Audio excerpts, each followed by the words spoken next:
దేశం ఒక గొప్ప ఆణిముత్యాన్ని కోల్పోయింది.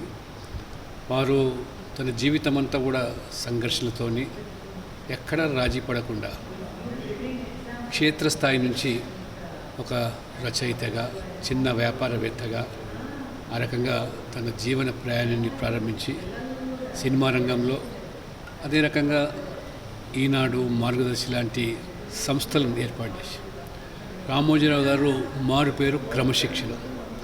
రామోజీరావు గారు వారు నిజంగా విలువలతో కూడుకున్నటువంటి జీవితాన్ని గడిపి వారి కుటుంబ సభ్యులకు భగవంతుడు మనోధైర్యాన్ని ప్రసాదించాలి.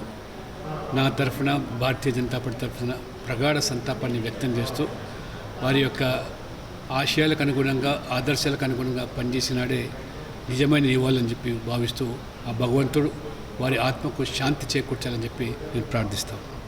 నేను 6 సార్లు ఎమ్మెల్యేగా, ఎంపీగా 30 ఇయర్స్కి వెళ్ళి పాలిటిక్స్లో ఉన్నాను.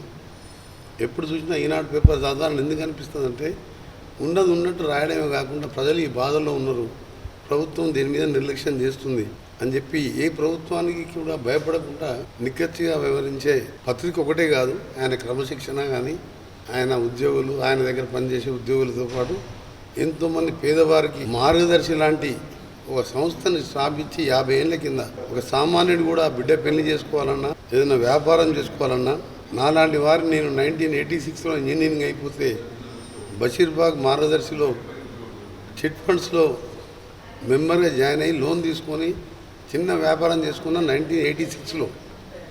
అంటే దాదాపు 40 సంవత్సరాలు దాటిపోయింది.